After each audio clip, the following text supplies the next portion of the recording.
Iba camino al aeropuerto para llevar la cartera que mi esposo había olvidado cuando el conductor de la aplicación de viajes cerró las puertas con seguro y dijo: «No te bajes del auto, confía en mí».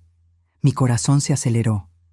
Eran casi las 2 de la madrugada y estaba sola con un extraño en un lugar desolado.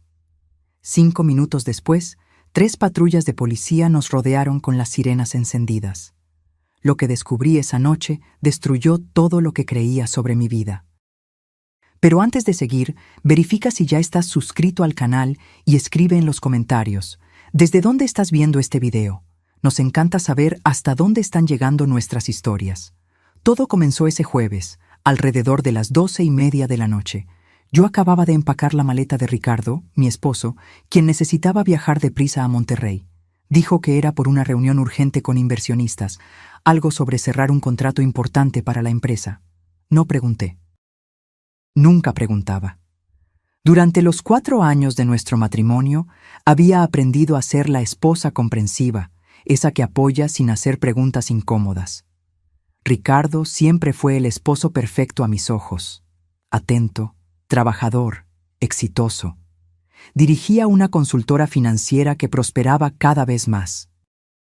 Vivíamos en un departamento amplio en un barrio exclusivo de Guadalajara. Teníamos 2 autos importados en el garaje y yo podía dedicarme a mi trabajo como diseñadora gráfica, laborando desde casa, sin presiones económicas. Era el tipo de vida que muchas mujeres sueñan con tener. Mientras guardaba los últimos artículos en su maleta, noté que Ricardo parecía más ansioso de lo normal. Revisaba su celular cada 2 minutos y sus manos temblaban ligeramente mientras elegía las corbatas. Lo atribuí al estrés del viaje repentino. Me dio un beso rápido en la frente, murmuró un «te amo» apresurado y salió por la puerta cargando la maleta y el portafolio de la laptop. El sonido de la puerta cerrándose resonó por el departamento vacío. Suspiré, sintiendo ese vacío familiar que siempre me invadía cuando él viajaba. Fui a su oficina para apagar las luces y ordenar el desorden de papeles que había dejado esparcidos sobre el escritorio.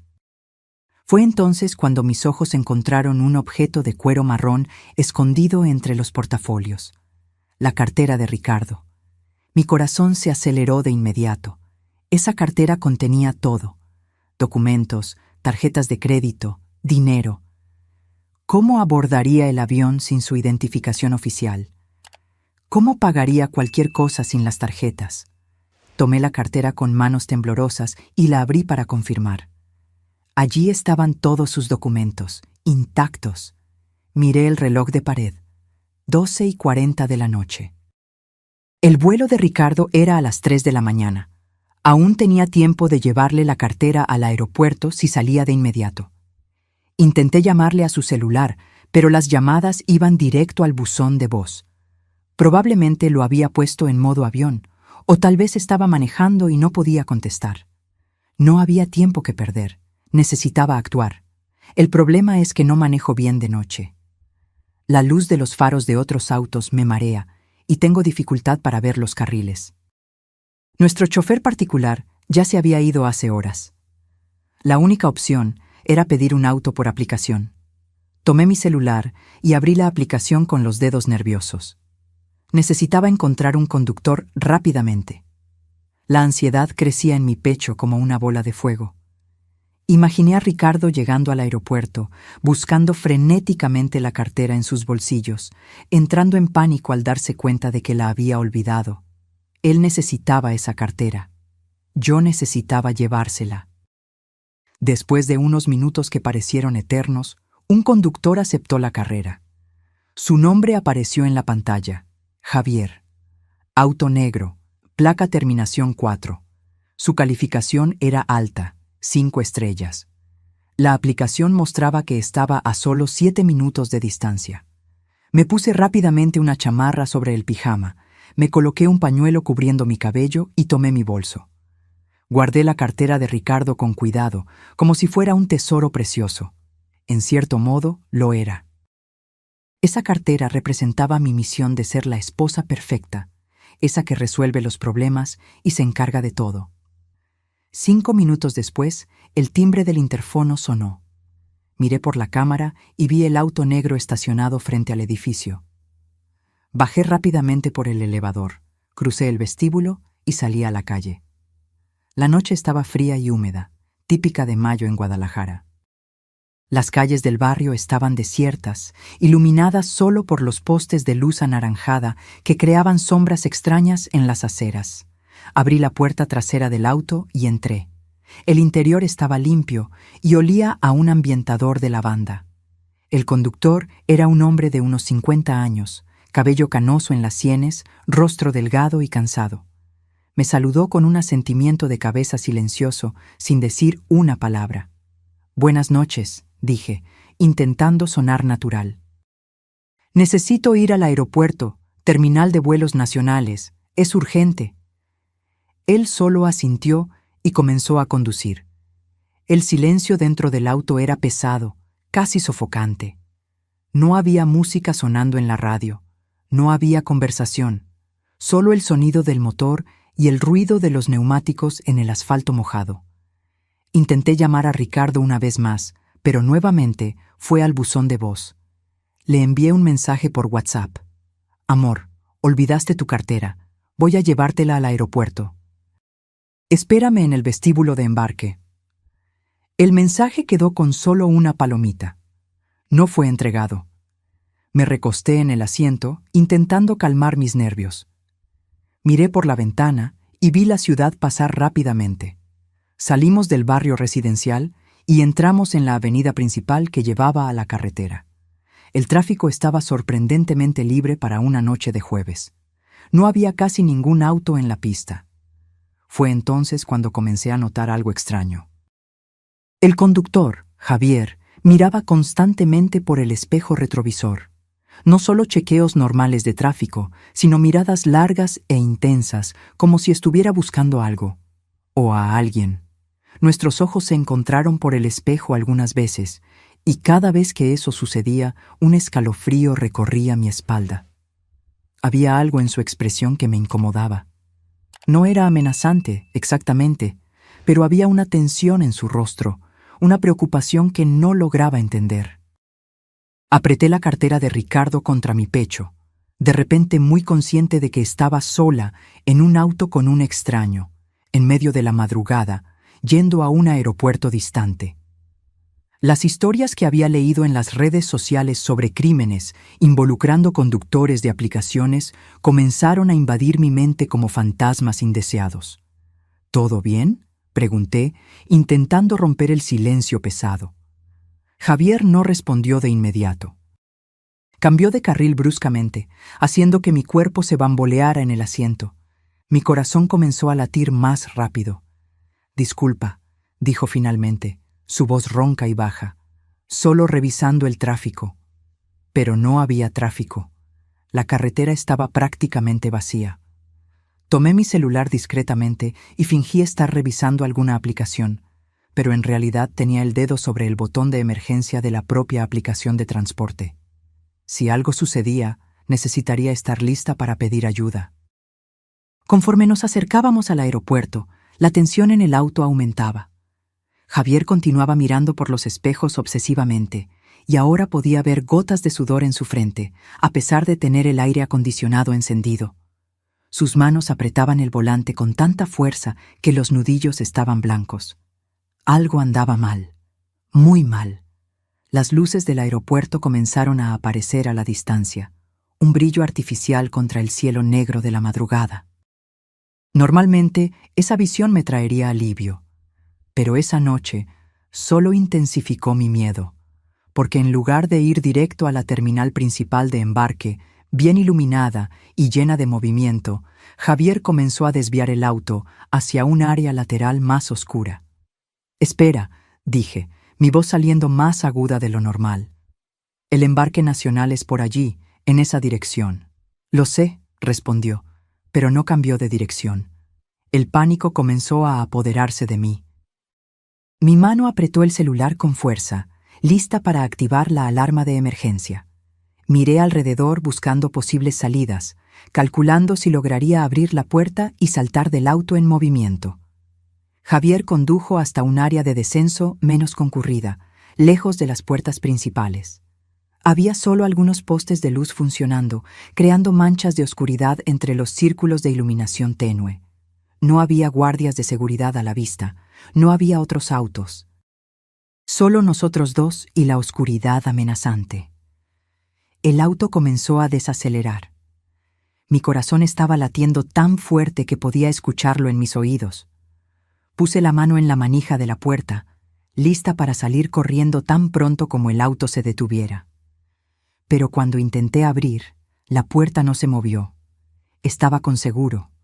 Los seguros de seguridad habían sido activados por el conductor. Estaba atrapada. El pánico explotó en mi pecho como una bomba.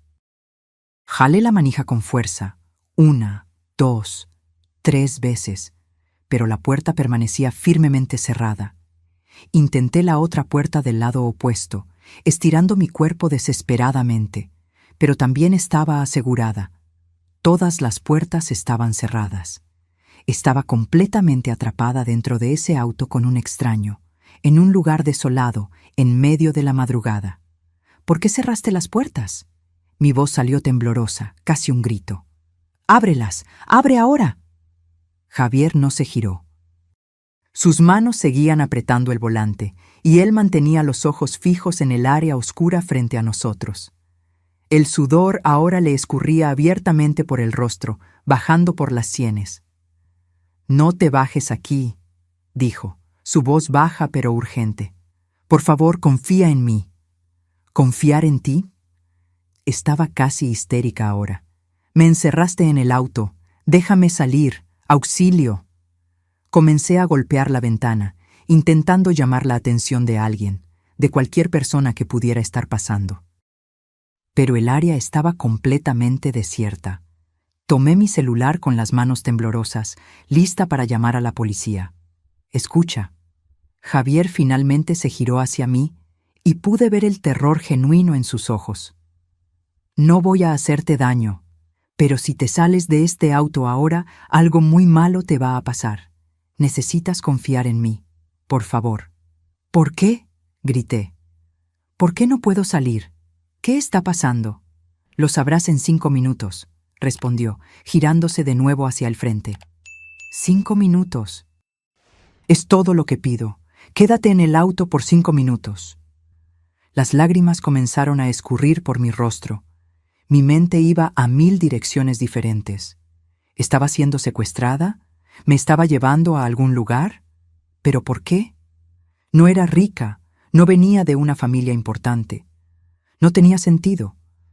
Miré alrededor desesperadamente, buscando algo que pudiera usar como arma. Mi bolso estaba a mi lado.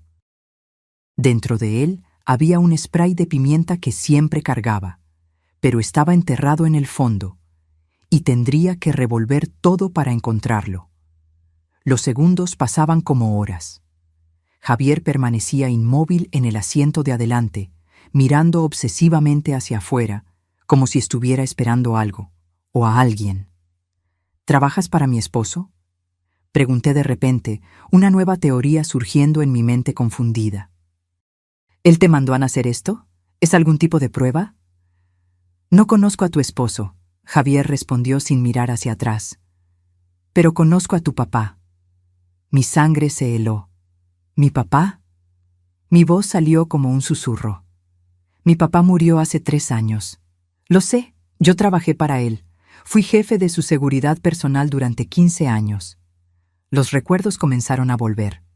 Mi padre era dueño de una cadena de tiendas de materiales de construcción.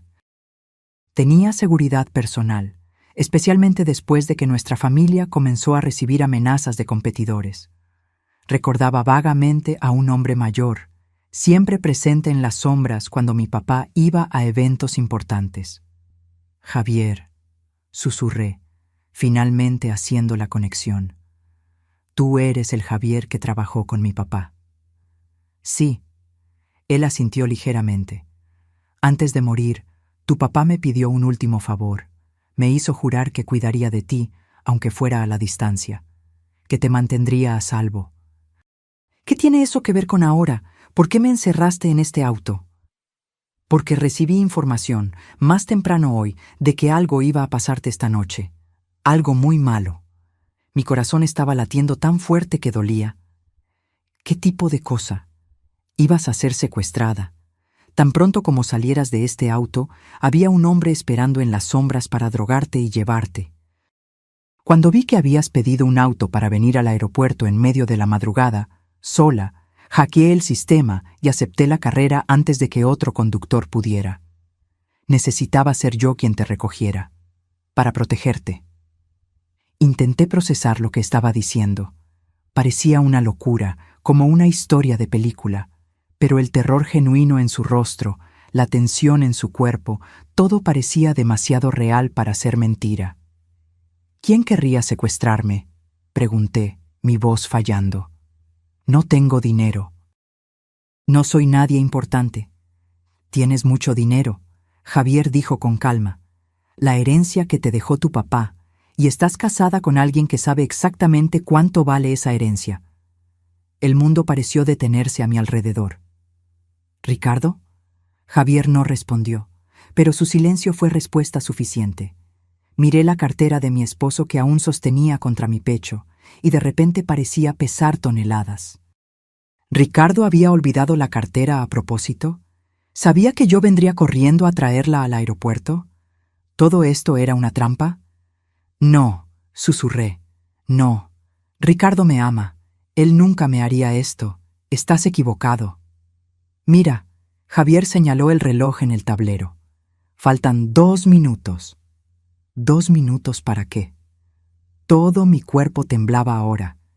No sabía si debía creerle o intentar escapar de cualquier manera, pero algo en la sinceridad de su voz, en el terror de sus ojos, me hizo quedarme. Me quedé sentada allí, conteniendo la respiración, contando los segundos. 90 segundos, 60 segundos, 30 segundos. Y entonces, exactamente cuando el reloj marcó las 2:05, luces rojas y azules explotaron a nuestro alrededor. 3 patrullas de policía surgieron de diferentes direcciones, rodeando nuestro auto completamente. Sirenas ensordecedoras rasgaron el silencio de la noche. Policías saltaron de los autos con armas en mano, gritando órdenes. Pero no nos estaban apuntando a nosotros. Estaban apuntando a algo detrás de nuestro auto, en las sombras que no lograba ver bien. Giré la cabeza y vi cuando los policías se lanzaron sobre una figura escondida detrás de un pilar de concreto. Era un hombre vestido todo de negro, usando un pasamontañas. Intentó correr, pero fue derribado violentamente en el suelo. 2 policías lo dominaron mientras un tercero retiraba algo del bolsillo de su chaqueta. Una jeringa. Y un paño que parecía estar empapado en algo químico. Mi estómago se revolvió. Ese hombre estaba allí esperándome. Si hubiera salido del auto, como había sido mi plan, me habría agarrado, puesto ese paño en mi rostro, drogado. Y luego, ¿qué? ¿Llevado a dónde? ¿Para hacer qué conmigo?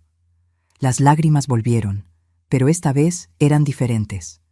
No eran lágrimas de miedo a Javier, sino de terror absoluto por lo que casi había sucedido. Un policía golpeó la ventana del conductor.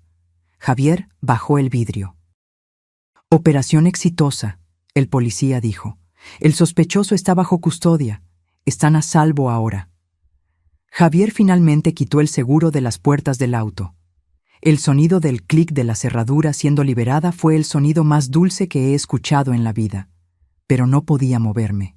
Mi cuerpo estaba paralizado por el shock. Javier se giró hacia mí, su rostro ahora más relajado, aunque aún preocupado. «Siento mucho haberte asustado», dijo suavemente. «Pero si te hubiera contado lo que estaba pasando, podrías haber entrado en pánico e intentado salir del auto de todos modos. Necesitaba mantenerte dentro, mantenerte a salvo, hasta que la policía llegara». «¿Cómo supiste?», logré preguntar. «¿Cómo sabías que esto iba a suceder?»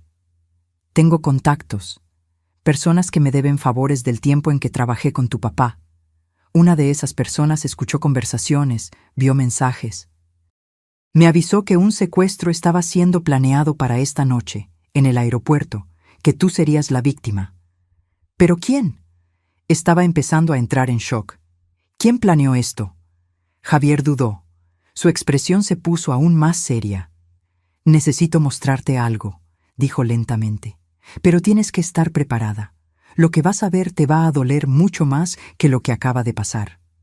Tomó una tableta que estaba en el asiento del pasajero y me la entregó. En la pantalla había una serie de fotos. Fotos de vigilancia, tomadas de lejos, pero lo suficientemente nítidas para que yo reconociera perfectamente a quién estaba en ellas. Ricardo, mi esposo.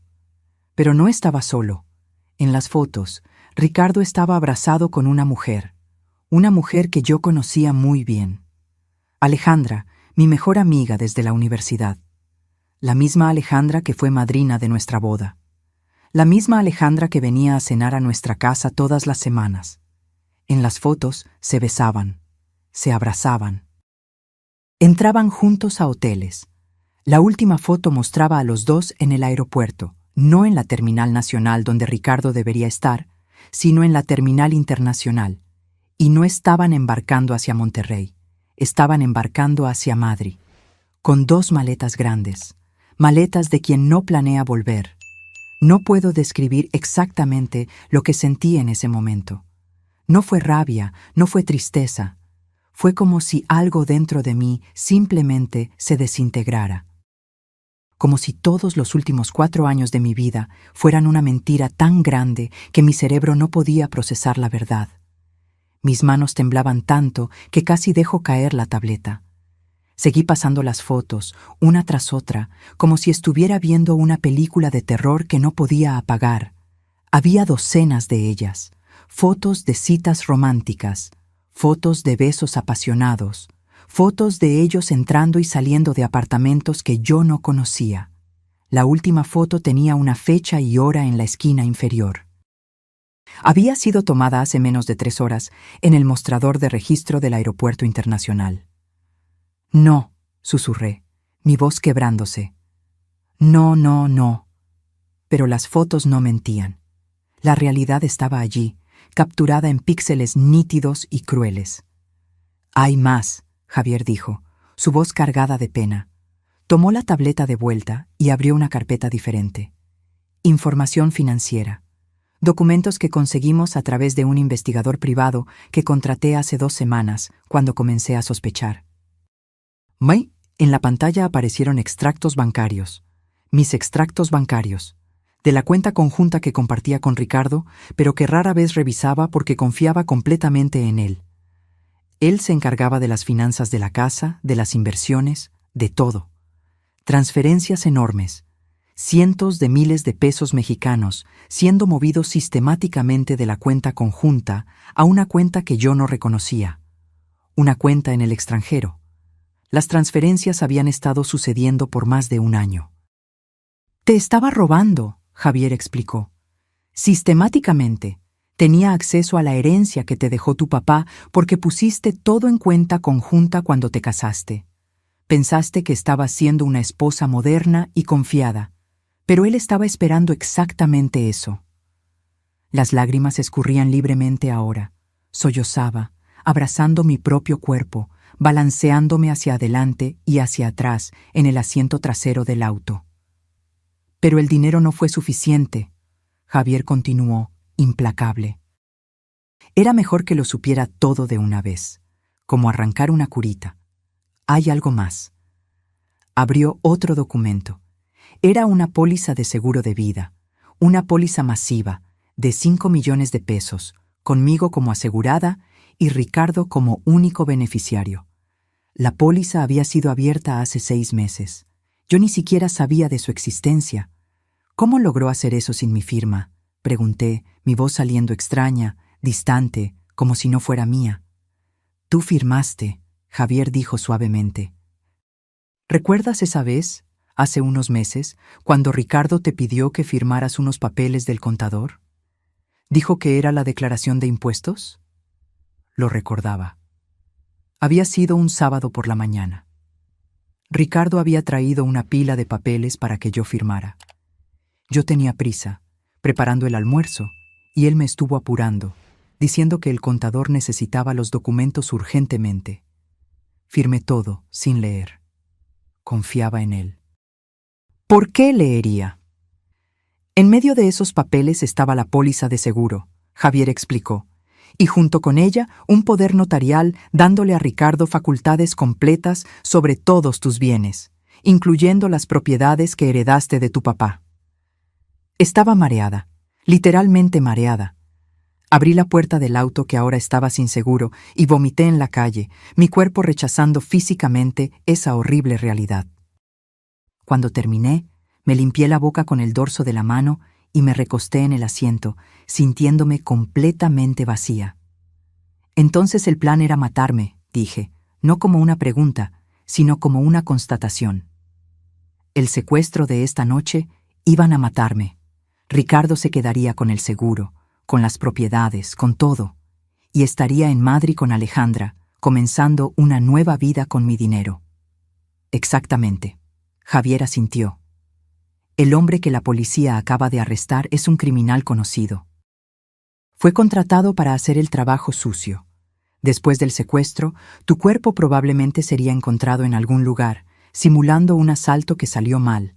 Ricardo estaría en otro país, con una coartada perfecta. Regresaría a México como el esposo devastado, lloraría en las entrevistas, recibiría las condolencias y luego desaparecería a Portugal con toda tu herencia. Era un plan perfecto, diabólico, pero perfecto. ¿Cómo descubriste todo esto?, pregunté. ¿Cómo supiste que iba a suceder esta noche? Cuando tu papá estaba muriendo, Javier comenzó, me hizo prometer que cuidaría de ti. Él tenía un presentimiento sobre Ricardo, ¿sabes? Nunca le gustó, nunca confió completamente en él. Dijo que había algo falso en la forma en que Ricardo te miraba, como si estuviera evaluando una inversión en lugar de mirar a la mujer que amaba. Recordé las discusiones entre mi papá y Ricardo. Recordé cómo mi papá había estado en contra de la boda al principio. Pensé que era solo un padre sobreprotector que no quería aceptar que su hija estaba creciendo. Pero él había visto algo que yo, ciega de pasión, no pude ver. Después de que tu papá murió, seguí vigilándote de lejos, Javier prosiguió. No todo el tiempo, pero periódicamente. Revisaba sus redes sociales, mantenía contacto con algunos empleados de la empresa de tu papá que ahora trabajaban para ti. Y hace 3 meses, uno de esos contactos me dijo algo extraño. Ricardo había preguntado sobre cómo vender propiedades heredadas sin llamar la atención de las autoridades fiscales. Eso me hizo sospechar. Contraté a un investigador privado. Fue él quien descubrió el romance con Alejandra, las transferencias de dinero, la póliza de seguro falsa. Todo comenzó a encajar. Y hace una semana, mi contacto en el bajo mundo criminal me avisó que alguien había puesto un contrato en la cabeza de una joven mujer rica. La descripción coincidía contigo. Yo no sabía exactamente cuándo o dónde sucedería, pero me mantuve en alerta máxima. Hoy por la noche, cuando vi tu solicitud de viaje en el sistema al aeropuerto, sola, en la madrugada, lo supe. Era la oportunidad perfecta para un secuestro, lugar público, pero con áreas desoladas, horario en que estarías vulnerable, y la coartada perfecta para Ricardo, que estaría en otro país. Hackeé el sistema de la aplicación para asegurar que yo sería el conductor asignado. Y alerté a mis contactos en la policía. Estaban monitoreando la situación, esperando que el criminal apareciera. El plan era atraparlo en flagrancia. Estaba escuchando todo, pero parecía un sueño, una pesadilla de la que no podía despertar. La cartera, dije de repente, mirando el objeto maldito que aún estaba a mi lado en el asiento. Dejó la cartera a propósito, ¿verdad? Sí, era el anzuelo. Él sabía que tú eres el tipo de persona que saldría en medio de la noche para ayudarlo. Contaba con eso, con tu bondad, tu dedicación, tu amor por él. Cada palabra era una puñalada en mi corazón ya destrozado. Tomé la cartera con manos temblorosas. Por primera vez, la examiné de verdad. Abrí todos los compartimentos. Y fue entonces cuando encontré Un trozo de papel doblado, escondido detrás de las tarjetas de crédito. Cuando abrí el papel, vi que era una copia de otro documento, una escritura. Transfiriendo la propiedad principal de mi herencia, el edificio comercial en el centro de Guadalajara que valía millones, al nombre de Ricardo. Y justo abajo, una firma, mi firma. Pero yo nunca había firmado eso. Falsificación, Javier dijo, mirando por encima del asiento. Con el poder notarial que firmaste sin saber, él puede haber falsificado otras firmas también. Probablemente ya transfirió varias propiedades a su nombre. Todo planeado para que, tan pronto como murieras, él ya tuviera el control legal de todo, sin complicaciones, sin esperar testamento, sin familia peleando por la herencia. Era genial, era monstruoso. Miré por la ventana del auto. La policía aún estaba lidiando con el secuestrador. Una ambulancia había llegado. Otros policías estaban asegurando el perímetro, recolectando evidencias. Y en algún lugar allá dentro de ese aeropuerto, en la terminal internacional, Ricardo estaba esperando para embarcar. Esperando partir hacia Madrid con Alejandra, con mi dinero, esperando recibir la noticia de que el plan había funcionado. Que yo estaba muerta. Pero yo no estaba muerta. Estaba bien viva y absolutamente furiosa. La tristeza que me había consumido comenzó a transformarse en algo diferente, algo frío y cortante. Una rabia cristalina que me dio una claridad mental que no tenía en horas. ¿Dónde están?, pregunté, mi voz ahora firme. Ricardo y Alejandra, ¿dónde exactamente están? Javier revisó el reloj. Su vuelo sale en 40 minutos, Puerta Internacional 12. Pero no puedes simplemente ir y confrontarlos, sería peligroso. No voy a confrontarlos, dije, mi mente ya trabajando, planeando. Todavía no. Necesito ser inteligente al respecto. Miré a Javier, a ese hombre que apenas conocía, pero que había salvado mi vida, que había cumplido la promesa que hizo a mi padre moribundo. Dijiste que tienes un investigador privado. ¿Es bueno? El mejor. ¿Y tus contactos en la policía? ¿Pueden ayudar con lo que voy a necesitar? Javier sonrió por primera vez esa noche. Una sonrisa pequeña, pero genuina. ¿Qué tienes en mente? No dormí esa noche. ¿Cómo podría? Mientras Ricardo embarcaba hacia Madrid, creyendo que su plan se estaba desarrollando perfectamente, yo estaba en una comisaría dando mi declaración completa. El secuestrador había confesado todo cuando fue confrontado con las evidencias. Dijo que había sido contratado por un hombre al que conocía solo como Leo. La descripción coincidía perfectamente con Ricardo. Había mensajes de texto en un celular desechable con instrucciones detalladas sobre dónde recogerme, cuándo actuar y cómo hacerlo parecer un asalto seguido de homicidio. Las evidencias eran abrumadoras, pero el delegado que estaba a cargo del caso me dio un consejo que nunca voy a olvidar. Señora, me dijo, mirándome con esos ojos cansados de quien ya ha visto de todo en la vida, tenemos suficientes evidencias para arrestar a su esposo tan pronto como regrese a México.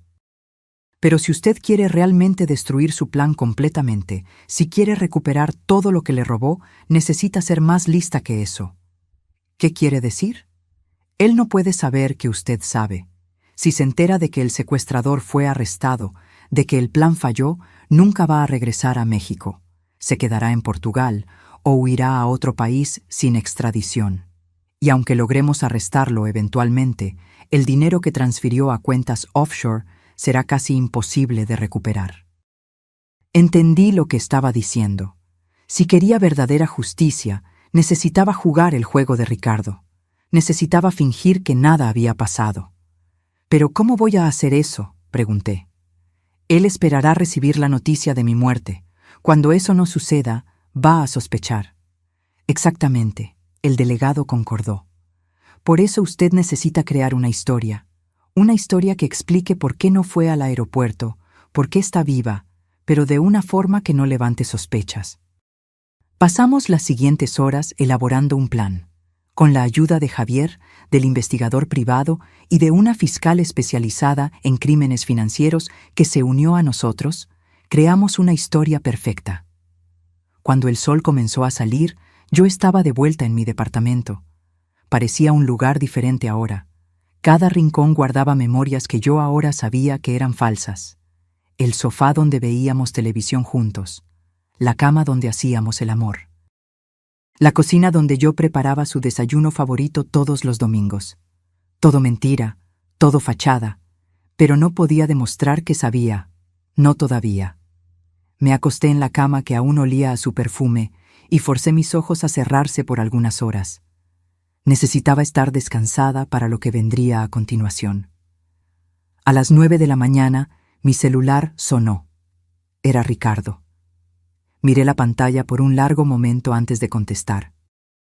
Mi mano temblaba, pero respiré hondo, puse mi mejor máscara de esposa amorosa y contesté. Amor. Su voz sonó falsamente animada. ¿Estás bien? Intenté llamarte anoche varias veces. Hola, mi vida, respondí, forzando un tono somnoliento. Disculpa, me dormí temprano y dejé el celular en silencio. Estaba tan cansada. Hubo una pausa del otro lado. Una pausa que duró solo 2 segundos, pero que pareció una eternidad. Él estaba confundido. Yo debería estar muerta. ¿Por qué estaba contestando el teléfono normalmente, hablando de haberme dormido temprano? Ah, dijo finalmente. ¿Entonces no fuiste al aeropuerto? ¿Aeropuerto? ¿Por qué iría al aeropuerto? Otra pausa, más larga esta vez. Tu cartera, dije, siguiendo el guión que habíamos preparado. Olvidaste tu cartera aquí en casa.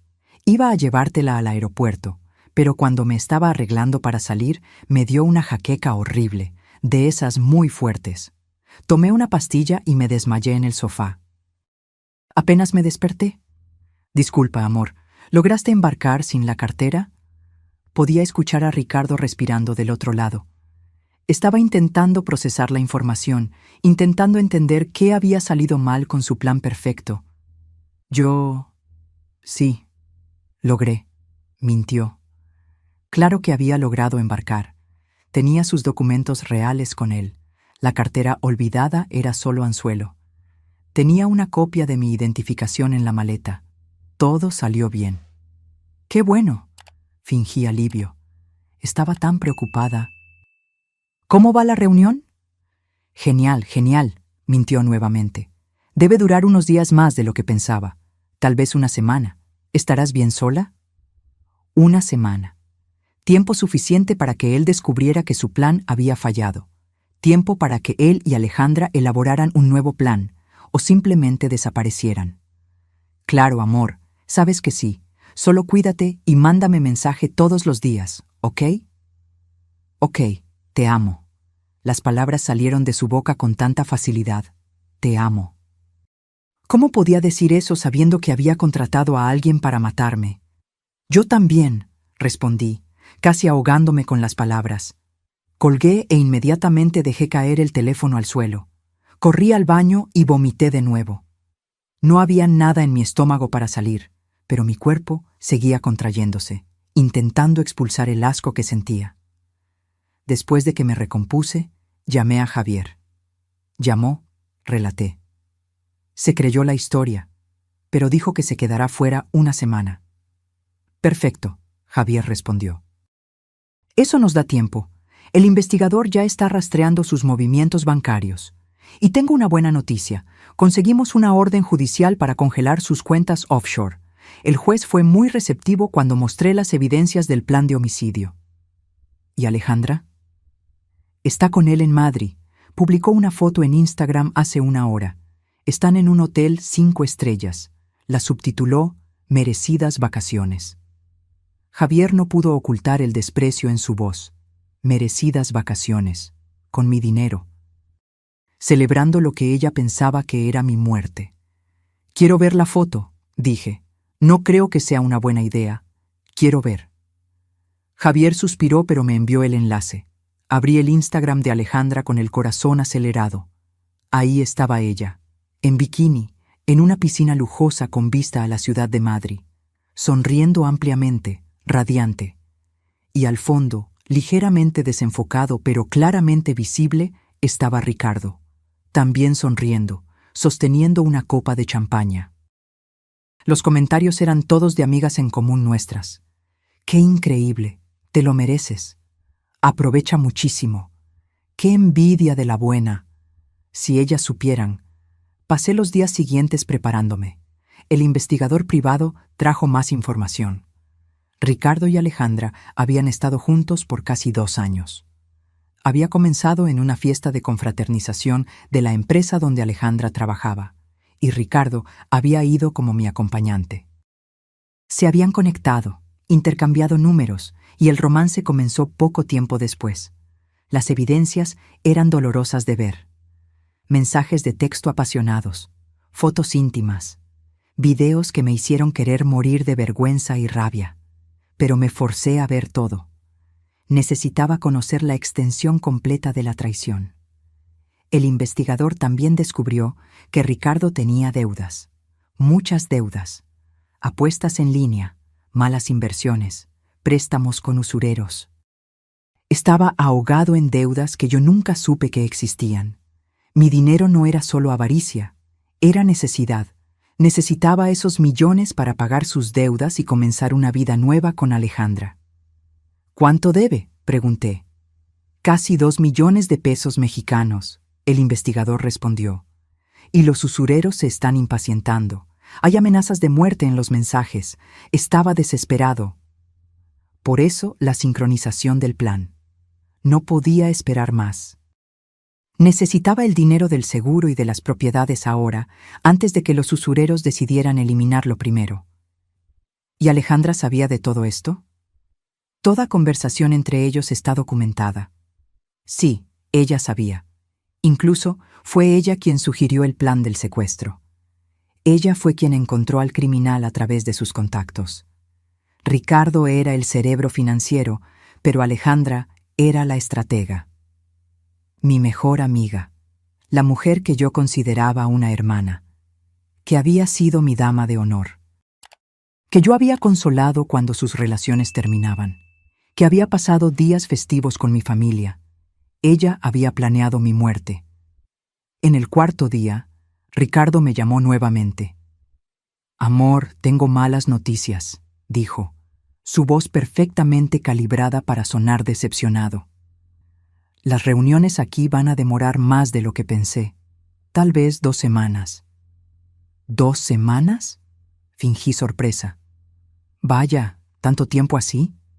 Sí, la gente aquí es muy complicada, pero el contrato valdrá mucho la pena. Cuando regrese, vamos a hacer un viaje solo nosotros 2 para celebrar. ¿Qué te parece? Un viaje. Probablemente a algún lugar remoto donde sería fácil forjar un accidente. Pero yo seguí el juego. Me encantaría. ¿A dónde estás pensando? Dejaré que sea sorpresa, dijo, y podía escuchar la sonrisa venenosa en su voz. Después de colgar, me senté en el suelo de mi habitación y finalmente dejé que las lágrimas cayeran. Lloré por todas las mentiras, todas las traiciones, todos los momentos que pensé que eran reales, pero eran solo teatro. Lloré por la versión ingenua de mí misma que había muerto esa noche en el aeropuerto. Pero después de llorar, me levanté, me lavé la cara e hice algo que nunca había hecho antes en mi vida. Llamé a un abogado especializado en divorcios complicados y recuperación de bienes. Era hora de contraatacar. La abogada que Javier me recomendó era una mujer llamada Lic. Carmen Luna. Tenía cabello corto y canoso, lentes de armazón grueso y una mirada que parecía ver a través de las mentiras con la facilidad de quien lee un menú. En su oficina impecablemente organizada, revisó todos los documentos que el investigador había reunido. Es uno de los casos más claros de intento de homicidio por motivo financiero que he visto, dijo después de 1 hora analizando todo. Y tenemos algo que la mayoría de las víctimas no tiene: evidencias concretas antes de que el crimen fuera consumado. ¿Entonces puede ayudarme a recuperar todo?, pregunté. Más que eso, puedo ayudarla a asegurar que su esposo pase décadas en prisión, Y su amiga también. La palabra amiga todavía dolía cuando se aplicaba a Alejandra. ¿Cómo había sido tan ciega? Lic. Luna me explicó la estrategia legal. Primero, procesar a Ricardo por intento de homicidio, conspiración para cometer asesinato, falsificación de documentos y apropiación indebida. Simultáneamente, mover acciones civiles para recuperar todo el dinero que había transferido ilegalmente y anular todos los poderes notariales y documentos falsos. El tiempo es crucial, explicó. Necesitamos esperar el momento justo para actuar. Si lo hacemos muy pronto, puede huir a un país sin tratado de extradición. Si esperamos demasiado, puede disipar más activos. ¿Cuándo sería el momento ideal? Cuando regrese a México, cuando pise suelo mexicano de nuevo, pensando que está a salvo, que su plan está funcionando. Es ahí donde actuamos. Pero ¿cómo vamos a hacerlo regresar? Puede simplemente quedarse en Portugal indefinidamente. Lic. Luna sonrió. Era una sonrisa que no tenía nada de calidez. Era la sonrisa de un depredador que acaba de avistar a la presa. Ahí es donde entra nuestro anzuelo. Usted le va a ordenar que regrese, y él vendrá corriendo. Pasamos las siguientes horas planeando cada detalle. Era arriesgado, pero podía funcionar. Tenía que funcionar. Esa noche grabé un mensaje de video para Ricardo. Tenía que parecer natural, espontáneo, así que grabé varias veces hasta que sonó perfecto. «Hola, amor», comencé, forzando una sonrisa. «Sé que estás súper ocupado allá, pero tuve una noticia y no podía esperar para contarte. ¿Recuerdas ese terreno que mi papá tenía en Polanco, en la Ciudad de México? Ese que siempre pensamos que no valía mucho. Pues, apareció un comprador, y está ofreciendo 25 millones de pesos al contado». Hice una pausa para dejar que el número hiciera efecto. Sé que es una locura, pero es una constructora grande. Quieren desarrollar un edificio de lujo allí, pero lo mejor es que quieren cerrar el trato esta semana. El corredor dijo que si no acepto pronto, van a buscar otro terreno. Yo no quería decidir algo tan grande sin ti aquí. ¿Crees que puedas regresar unos días antes? ¿Solo para que firmemos los papeles juntos y decidamos qué hacer con todo ese dinero? Te amo. Vuelve pronto. Envié el video y esperé. La respuesta llegó en menos de 15 minutos. Amor, qué noticia increíble. 25 millones. Claro que voy a regresar. Voy a reajustar todo aquí. Llego pasado mañana. No firmes nada sin mí, ¿ok? Vamos a decidir esto juntos. Te amo muchísimo. Había pescado al pez. Claro que no había ningún comprador. No había ninguna oferta de 25 millones. Era todo mentira. Pero Ricardo no lo sabía. Todo lo que veía eran más millones para poner en su cuenta offshore. Más dinero para sostener su vida nueva con Alejandra. Mordió el anzuelo, avisé a Lic, Luna y Javier. Llega en 2 días. Perfecto, Lic. Luna respondió. Voy a preparar todos los documentos legales. En el momento en que él llegue a México, tendremos órdenes de arresto, órdenes de bloqueo de cuentas, todo listo. Pero tenemos que esperar a que pise el aeropuerto. ¿Y Alejandra? Ella todavía está en Madrid. Nuestra jurisdicción no alcanza hasta allá. Pero tenemos una solicitud de prisión preventiva internacional en proceso. Tan pronto como intente entrar a cualquier país con tratado de extradición con México, será arrestada. Los siguientes 2 días fueron los más largos de mi vida. Intenté mantener la apariencia de normalidad. Salía de casa, iba al supermercado, respondía mensajes de otras amigas como si nada estuviera pasando. Pero por dentro, yo era un manojo de ansiedad y anticipación.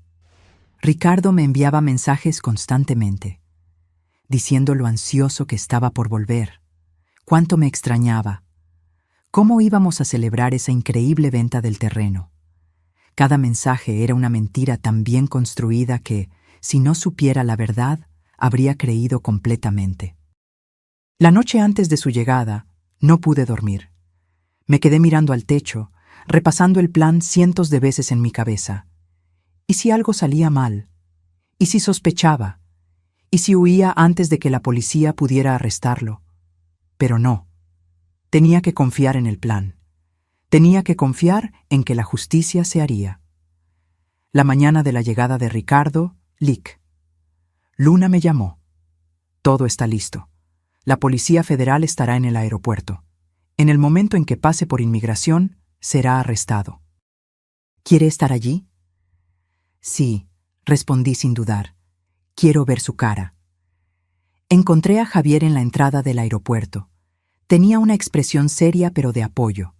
Juntos, fuimos hasta una sala de observación que la Policía Federal había preparado. Desde allí, podíamos ver el área de desembarque internacional a través de un vidrio espejado.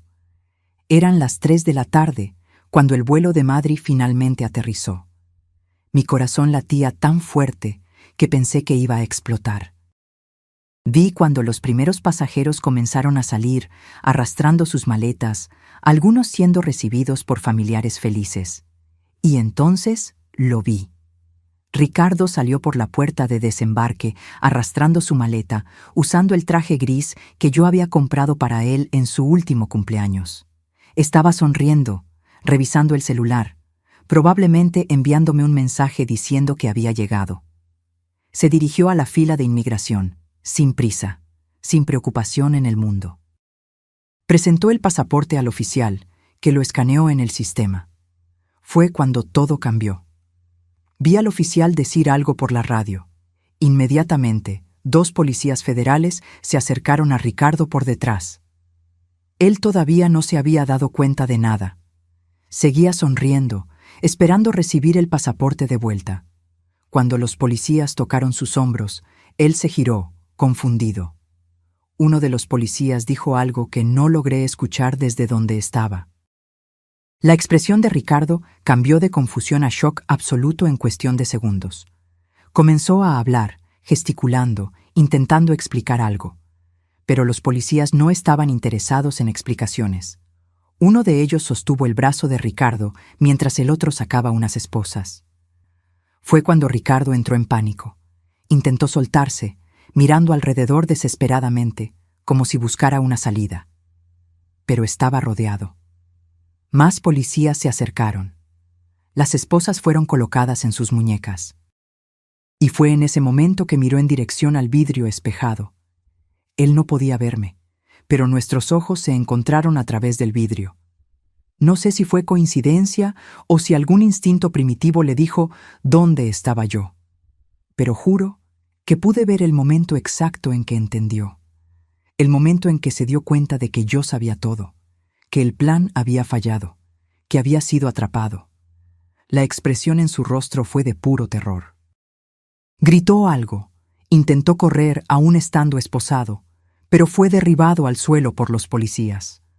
Otros viajeros observaban la escena impactados, tomando sus celulares para filmar. Ricardo estaba siendo arrastrado por el suelo del aeropuerto, gritando mi nombre, cuando finalmente me derrumbé. Caí de rodillas en esa sala de observación, sollozando descontroladamente. No era tristeza, era alivio, era rabia, era satisfacción. Era todo mezclado en una tormenta emocional que no podía controlar. Javier me abrazó, dejándome llorar en su hombro como si fuera mi padre. Y en ese momento lo era. Era la figura paterna que mi padre ya no estaba aquí para ser. Era el protector que había salvado mi vida y ahora me estaba ayudando a recuperarla. Se acabó, susurró. Estás a salvo ahora. Se acabó. Pero no había acabado. Todavía no completamente. Ricardo fue llevado directamente a una celda en la comisaría de la Policía Federal en el aeropuerto. Lic.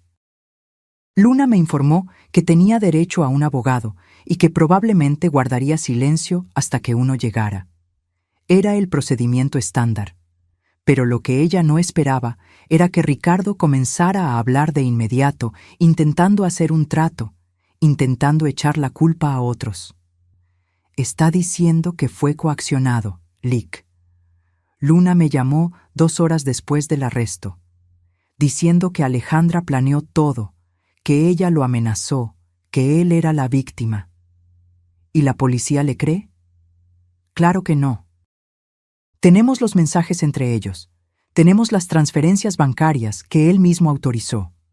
Tenemos la declaración del criminal contratado identificando específicamente a Ricardo como quien le pagó.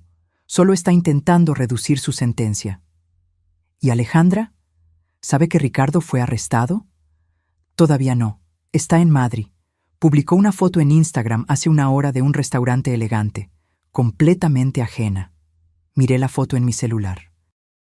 Alejandra estaba deslumbrante en un vestido rojo, sosteniendo una copa de vino, sonriendo a la cámara como si no tuviera una preocupación en el mundo.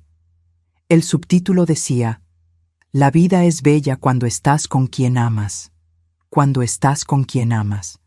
Estaba hablando de mi esposo, del hombre al que ella había ayudado a planear mi asesinato. Quiero hablar con él, dije de repente. Con Ricardo. Quiero verlo cara a cara. No lo recomiendo, Lick. Luna respondió de inmediato. Puede ser muy traumático para usted, y él puede intentar manipularla. Es lo que personas así hacen. Necesito hacerlo. Necesito mirarlo a los ojos y preguntar por qué. Hubo una larga pausa del otro lado de la línea. Está bien, lo arreglaré, pero yo iré con usted. Y será en una sala supervisada, con guardias presentes. Si en algún momento usted quiere salir, salimos. ¿De acuerdo? De acuerdo. El encuentro fue programado para el día siguiente. Pasé la noche entera sin dormir, ensayando lo que diría, imaginando cómo sería mirar al hombre que amé y ver a un extraño. Cuando llegué a la comisaría, mis manos temblaban tanto que Javier, que insistió en acompañarme junto con la abogada, tuvo que sostener mi brazo para guiarme por los pasillos. Ricardo estaba en una sala de interrogatorio. A través de una ventana de vidrio pude verlo antes de entrar. Ya no estaba usando el traje elegante. Había sido cambiado por un uniforme naranja de preso. Su rostro estaba pálido, ojeras profundas bajo los ojos. Parecía haber envejecido 10 años en 2 días. Cuando abrí la puerta y entré, él levantó la cabeza. Nuestros ojos se encontraron, y para mi sorpresa, comenzó a llorar. Amor, sollozó. Amor, lo siento mucho, yo no quería, no era para ser así. Me senté en la silla del otro lado de la mesa, manteniendo mi expresión neutra. Lick. Luna y Javier se quedaron de pie detrás de mí, una presencia silenciosa pero reconfortante. No me llames amor, dije, mi voz saliendo más fría de lo que esperaba. Perdiste el derecho de llamarme así cuando contrataste a alguien para matarme. No, no, él negó con la cabeza violentamente. Tú no entiendes. Yo nunca quise que te lastimaras, lo juro. Fue Alejandra, ella fue quien... No le eches la culpa a Alejandra, lo interrumpí. Vi los mensajes, todos ellos. Sé que tú estuviste involucrado en esto desde el principio. Ricardo se congeló. La máscara de arrepentimiento se deslizó un poco, y por un momento vi algo más oscuro en sus ojos. ¿Por qué?, pregunté, mi voz quebrándose. Yo te amaba, te habría dado cualquier cosa. Si hubieras necesitado dinero, te habría ayudado. Si ya no me amabas, podríamos habernos divorciado. ¿Por qué elegir matarme? Él miró hacia abajo, a sus propias manos esposadas sobre la mesa. No lo entenderías, murmuró. Hazme entender. Hubo un largo silencio. Cuando finalmente habló, su voz estaba diferente, más fría, más honesta, tal vez. Porque eras demasiado fácil, dijo. Confiabas en todo lo que yo decía. Firmabas todo lo que pedía. Nunca cuestionabas nada. Eras tan obediente, tan predecible. Y comencé a despreciarte por eso. Cada palabra era una puñalada, pero me forcé a permanecer impasible. Cuando conocí a Alejandra, ella era lo opuesto a ti. Era desafiante, lista, ambiciosa. Me hacía sentir vivo de una forma que tú nunca hiciste. Y sí, sé que suena cruel, pero preguntaste la verdad. ¿Y el dinero? Ricardo dio una sonrisa amarga. El dinero hacía todo posible. Yo tenía deudas, muchas deudas. Había hecho inversiones estúpidas, apostado en negocios que fracasaron. Los usureros me estaban persiguiendo. Necesitaba una salida. Y tú, con toda esa herencia de tu papá, eras la salida perfecta. Entonces me usaste desde el principio. No desde el principio, admitió. Al principio, realmente me gustabas, pero cuando tu papá murió y heredaste todo, fue cuando me di cuenta del potencial, y cuando las deudas comenzaron a apretar, cuando Alejandra entró en escena, el plan comenzó a tener sentido. El plan de matarme. El plan de resolver todos mis problemas de una vez, corrigió, como si fueran lo mismo. Tú morirías pensando que eras amada. Alejandra y yo nos quedaríamos con el dinero para vivir la vida que merecíamos. Todos ganaban. Excepto yo, que estaría muerta. Ricardo se encogió de hombros. Realmente se encogió de hombros, como si mi muerte fuera un detalle menor en el gran esquema de las cosas. Fue en ese momento que cualquier vestigio de amor que todavía pudiera existir dentro de mí murió completamente. Ya no había dolor. Había solo un vacío frío donde antes había un corazón. Vas a pudrirte en la cárcel, dije con calma, y cada centavo que me robaste será devuelto. Cada propiedad que intentaste transferir ilegalmente volverá a mi nombre, y Alejandra se unirá a ti tras las rejas eventualmente. Alejandra está en Portugal. Ricardo dijo con una sonrisa presuntuosa. Nunca la van a atrapar. Ya veremos, me levanté. Espero que ambos hayan aprovechado bien estos días de libertad, porque serán los últimos que tendrán por los próximos 20 o 30 años. Comencé a girarme para salir, pero Ricardo me llamó. «Espera». Me detuve, pero no me giré. «¿Vas a perdonarme algún día?», preguntó, y por primera vez desde que entré en la sala, su voz sonó genuinamente vulnerable. Me giré lentamente y lo miré una última vez. Perdonar significa que lo que hiciste tuvo algún valor, algún significado que vale la pena ser reconciliado. Pero lo que hiciste no tuvo valor alguno. Fue mezquino, cobarde y patético. Así que no, Ricardo, no voy a perdonarte. Simplemente voy a olvidarte. Como si nunca hubieras existido en mi vida. Salí de la sala sin mirar hacia atrás. En el pasillo, dejé que las lágrimas finalmente cayeran. Pero no eran lágrimas de tristeza. Eran lágrimas de clausura, de liberación. «¿Estás bien?», Javier preguntó, poniendo una mano protectora en mi hombro. «Sí», respondí, y me di cuenta de que era verdad. «Estoy bien. Por primera vez en días, estoy realmente bien». «Lick». Luna revisó su celular y sonrió. «Tengo buenas noticias. La Interpol aceptó nuestra solicitud. Hay una orden de arresto internacional contra Alejandra. Tan pronto como intente regresar a México o viajar a cualquier país europeo con tratado de extradición, será detenida». «¿Cuánto tiempo tiene de libertad?» «No mucho. Ya compró un boleto de vuelta a México para dentro de 3 días. Probablemente estaba planeando regresar cuando creyera que las cosas se habían calmado, fingir que no sabía nada sobre el plan de Ricardo. Y cuando sea arrestada, ¿enfrentará las mismas acusaciones que él? Exactamente. Conspiración para homicidio, participación en crimen planeado, complicidad. Ella puede recibir incluso más tiempo que Ricardo, porque las evidencias muestran que fue ella quien encontró al criminal contratado. 3 días después, recibí la llamada que estaba esperando. Alejandra había sido arrestada en el aeropuerto de Madrid cuando intentaba registrarse para su vuelo de vuelta a México. Las autoridades españolas ejecutaron la orden internacional y la transfirieron a una celda de detención hasta que los trámites de extradición fueran concluidos. Pero a diferencia de Ricardo, que intentó inmediatamente echarle la culpa a ella, Alejandra se quedó en silencio completo. No pidió abogado, no dio declaraciones, solo se quedó sentada en su celda, mirando a la pared. Los oficiales españoles dijeron que parecía estar en shock, como si no pudiera creer que había sido atrapada. En las semanas siguientes, mi vida se puso de cabeza.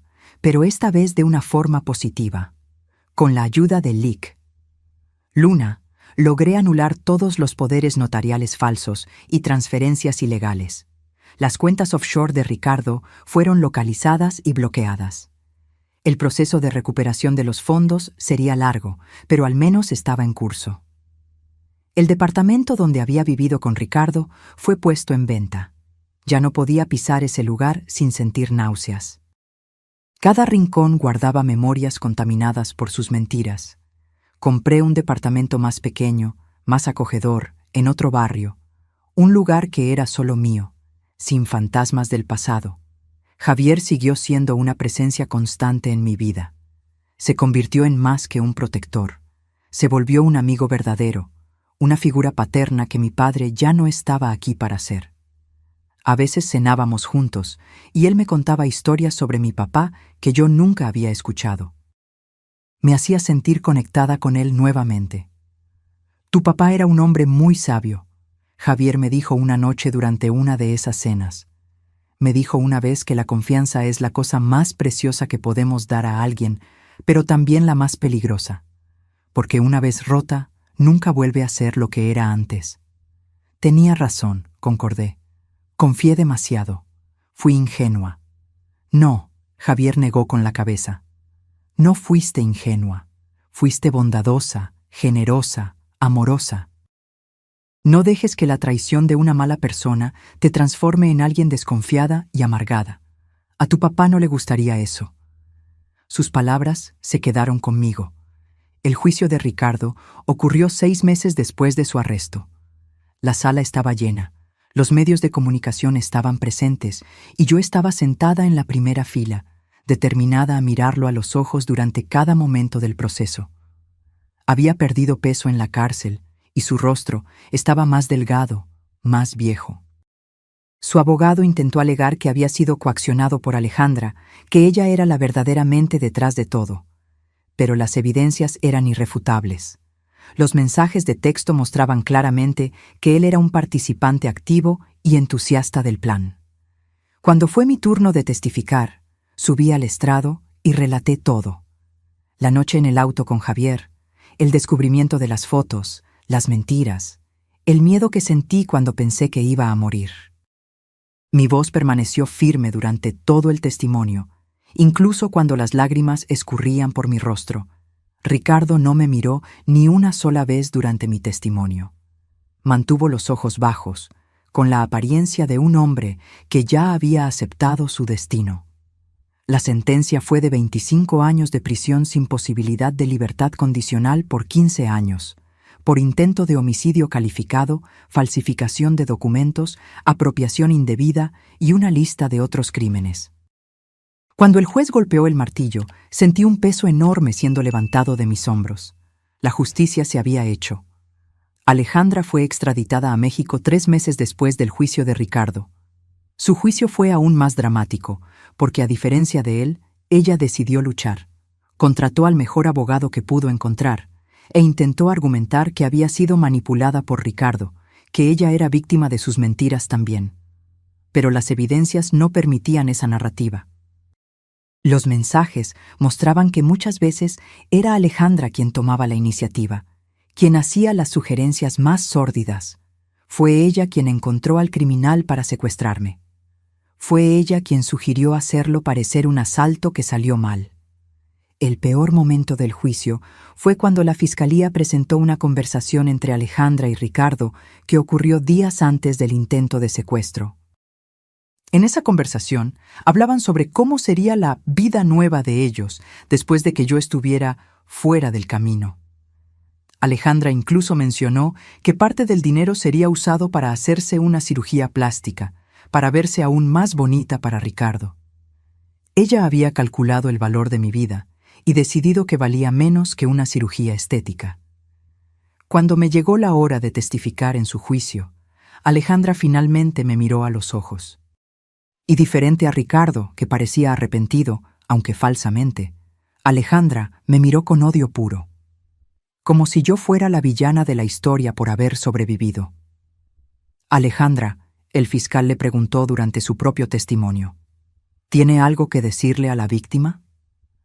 Alejandra me miró directamente y dijo, sí, siempre fuiste aburrida, siempre fuiste sosa. Ricardo solo estuvo contigo por el dinero desde el principio. Me lo dijo varias veces. Nunca fuiste suficiente. Las palabras deberían haberme dolido, pero en su lugar me hicieron darme cuenta de que Alejandra nunca había sido mi amiga, ni antes de Ricardo ni durante. Ella siempre había sido una actriz representando un papel, esperando el momento justo de mostrar sus verdaderos colores. Gracias por mostrarme quién eres en realidad, respondí con calma. Ahora sé que no perdí una amiga, porque nunca tuve una. Alejandra recibió 20 años de prisión. Un poco menos que Ricardo, pero aún así una sentencia significativa. Cuando fue llevada de la sala del tribunal, esposada y llorando, me di cuenta de que no sentía satisfacción. No sentía alegría por su castigo. Sentía solo vacío. Y luego, alivio de que ese capítulo estaba finalmente cerrado. Un año después de los juicios, mi vida había encontrado un nuevo ritmo. Volví a trabajar como diseñadora gráfica, pero ahora con una confianza que nunca tuve antes. Abrí mi propio estudio y me estaba yendo bien. Hice nuevos amigos, personas genuinas que entraron en mi vida y me mostraron lo que significa la verdadera amistad. Comencé a ir a terapia para procesar todo el trauma, y lentamente aprendí a confiar de nuevo, pero de forma más sabia esta vez. Javier siguió siendo parte importante de mi vida. Me llevaba a cenar una vez a la semana, me aconsejaba sobre decisiones de negocios y siempre estaba disponible cuando necesitaba hablar. Nunca cobró nada por haber salvado mi vida. Dijo que había hecho una promesa a mi papá, y honrar esa promesa era pago suficiente. En una tarde de jueves, exactamente 2 años después de esa noche terrible en el aeropuerto, recibí una carta. Era de Ricardo, de la prisión. Me quedé mirando el sobre por un largo tiempo, decidiendo si debía abrirlo o simplemente tirarlo. La curiosidad ganó.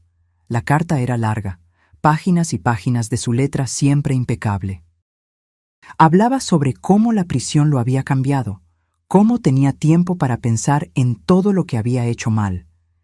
Decía que finalmente entendía la gravedad de sus acciones, que estaba haciendo terapia y trabajando en convertirse en una mejor persona. En la última página escribió: «Sé que no merezco tu perdón y no lo estoy pidiendo. Solo quería que supieras que lo siento de verdad. Merecías amor verdadero, lealtad, respeto, y yo fallé en darte todo eso. Espero que hayas encontrado la felicidad que siempre mereciste». Doblé la carta de vuelta en el sobre. No voy a mentir, parte de mí se sintió conmovida por las palabras. Pero otra parte, la parte que había crecido y madurado a través de esta experiencia, sabía que palabras bonitas no cambiaban acciones horribles. Puse la carta en una caja donde guardaba todos los documentos del proceso. Un día, tal vez años en el futuro, podría mirar hacia atrás y perdonarlo, no por él, sino por mí, para finalmente dejar ir cualquier vestigio de rencor. Pero hoy no era ese día. Esa noche, me senté en el balcón de mi departamento nuevo, mirando las luces de la ciudad. Pensé en cómo mi vida había cambiado dramáticamente en 2 años. Cómo había pasado de ser una esposa ingenua y confiada a una mujer que casi fue asesinada, a alguien que luchó por justicia y venció. No era la jornada que yo habría elegido. Pero fue la jornada que me trajo hasta aquí, hasta esta versión de mí misma que era más fuerte, más sabia, más completa de lo que nunca había sido. Tomé mi celular y llamé a Javier. «Hola», dije cuando contestó. «Solo quería decir gracias, por todo, por salvar mi vida, por honrar la promesa que le hiciste a mi papá, por ser el héroe que yo no sabía que necesitaba». «Fue un honor», Javier respondió, su voz cálida y sincera. «Tu papá estaría muy orgulloso de la mujer en que te convertiste». «Sé que yo lo estoy». Después de colgar, me quedé mirando la noche por un tiempo más, y por primera vez en años me sentí completamente en paz. Los meses que siguieron trajeron transformaciones que nunca imaginé que fueran posibles. Mi estudio de diseño estaba creciendo. Había recibido contratos de grandes empresas que admiraban no solo mi trabajo, sino también mi historia de superación. Algunas revistas de negocios habían publicado artículos sobre mi jornada, retratándome como un ejemplo de resiliencia femenina. Al principio, había dudado en hacer pública mi historia. Era tan personal, tan dolorosa. Pero Luna me convenció de que compartirla podría ayudar a otras mujeres en situaciones similares, mujeres que tal vez no habían tenido la suerte de tener un Javier para salvarlas. Y ella tenía razón. Después de las primeras entrevistas, comencé a recibir mensajes de mujeres de todo el país. Algunas contando sus propias historias de traición y abuso financiero. Otras pidiendo consejos sobre cómo identificar señales de alerta en relaciones. Algunas simplemente agradeciendo por haber tenido el coraje de hablar. Decidí usar mi experiencia para algo positivo. Con parte del dinero que recuperé de Ricardo, creé una fundación para ayudar a mujeres víctimas de violencia doméstica y abuso financiero. Ofrecíamos asistencia jurídica gratuita, ayuda psicológica y hasta refugio temporal para aquellas que necesitaban escapar de situaciones peligrosas. Javier se convirtió en consultor de seguridad de la fundación, entrenando a mujeres y sus hijos sobre cómo protegerse, cómo identificar situaciones de riesgo y qué hacer en casos de emergencia. En una de las charlas que di en la fundación, una joven de unos 25 años se me acercó después. Estaba llorando, pero eran lágrimas de esperanza. «Gracias», dijo, sosteniendo mis manos. «Mi historia es parecida a la tuya. Mi novio me ha manipulado financieramente por años. Creí que estaba sola, que solo me pasaba a mí. Pero al escucharte, me di cuenta de que no es mi culpa y que puedo escapar». En ese momento, todas las noches sin dormir, todos los momentos de dolor, todas las lágrimas que derramé, ganaron un nuevo significado. Mi sufrimiento no había sido en vano si podía ayudar aunque fuera a una sola persona. La vida personal también comenzó a florecer de maneras inesperadas. Había conocido a alguien, un arquitecto llamado Andrés, que había hecho el proyecto de la nueva sede de la fundación. Era gentil, genuino y, lo más importante, paciente con mi trauma y mis barreras.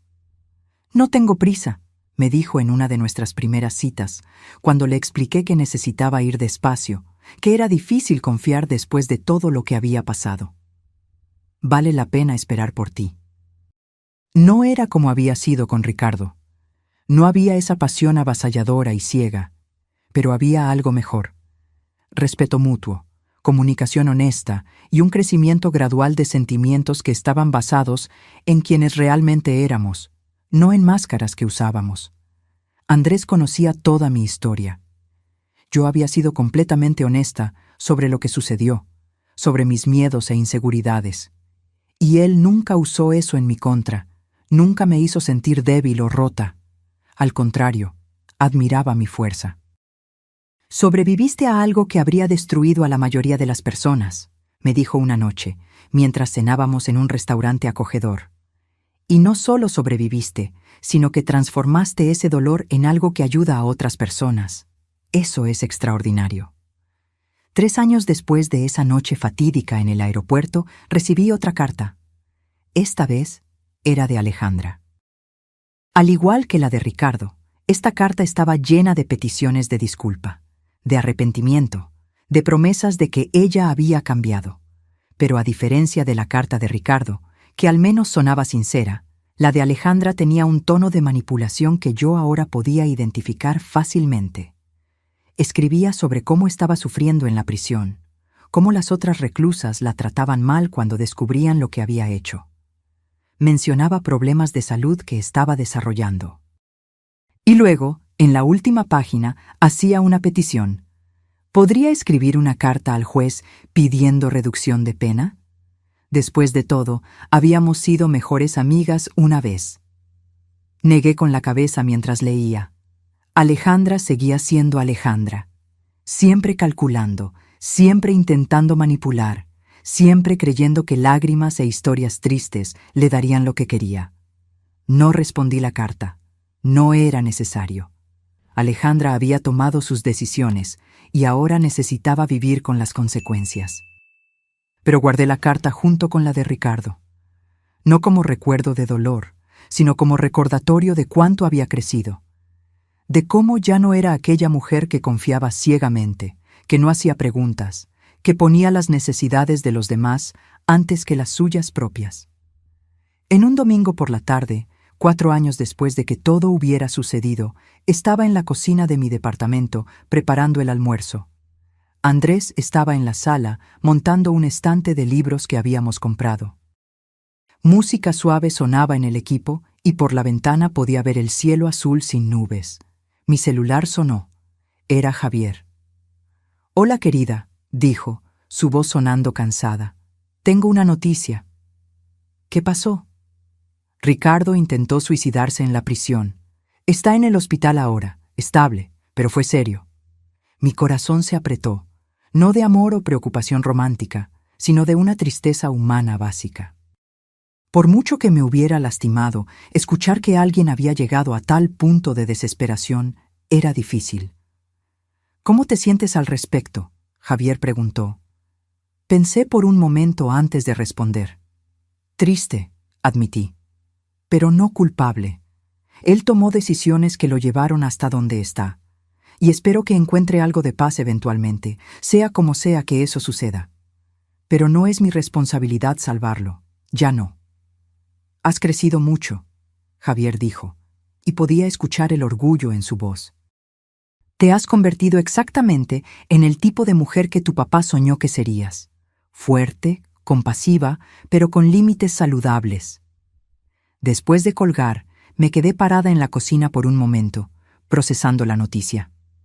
Andrés vino a abrazarme por detrás, apoyando su barbilla en mi hombro. «¿Todo bien?», preguntó suavemente. «Sí», respondí, y era verdad. Todo bien. Esa noche, después de que Andrés se fue a casa y yo estaba sola en el departamento, tomé una caja que guardaba en el fondo del armario. Era donde había puesto todo lo relacionado con Ricardo y Alejandra. Cartas, fotos de la boda, pequeños recuerdos de un tiempo que parecía pertenecer a otra vida. Llevé la caja al balcón y comencé a revisar cada artículo. Algunas fotos todavía me hacían sentir una punzada de dolor, recuerdos de momentos que yo pensaba que eran genuinos, pero eran solo teatro. Pero el dolor era distante ahora, como una cicatriz antigua que ya no duele. Tomé una última foto. Era de mi boda, Ricardo y yo cortando el pastel, sonriendo a la cámara. Alejandra estaba al fondo, aplaudiendo. Si miraba con atención ahora, lograba ver algo en sus ojos, un brillo que no era de felicidad por la amiga, sino tal vez de envidia o cálculo. ¿Cómo no lo había visto? ¿Cómo había sido tan ciega? Pero entonces recordé las palabras de Javier. No había sido ceguera, había sido bondad. Había sido amor y confianza, cosas que no son defectos. Las personas como Ricardo y Alejandra eran el problema, no personas como yo. Puse la foto de vuelta en la caja y por primera vez consideré seriamente deshacerme de todo. Ya no necesitaba guardar estas cosas. Ya no necesitaba las evidencias físicas de que aquello había sucedido. Estaba grabado en mi memoria, me había moldeado, pero ya no me definía. Decidí que a la semana siguiente llevaría la caja a un lugar de reciclaje. Era hora de dejar ir completamente. 5 años después de esa noche en el aeropuerto, mi vida era irreconocible de lo que había sido. Andrés y yo nos habíamos casado en una ceremonia pequeña e íntima, solo con personas que realmente amábamos. Javier me llevó al altar, asumiendo el papel que mi padre habría hecho. La fundación estaba floreciendo, ya había ayudado a cientos de mujeres a escapar de situaciones peligrosas. Mi estudio de diseño era un éxito. Y lo más importante, yo era feliz. Genuinamente, profundamente feliz. No era una felicidad ingenua como había sido antes. Era una felicidad informada, templada por experiencias difíciles, pero real aún así. tal vez incluso más real por eso. Recibí una última notificación sobre Ricardo. Había sido transferido a un ala psiquiátrica de la prisión después del intento de suicidio.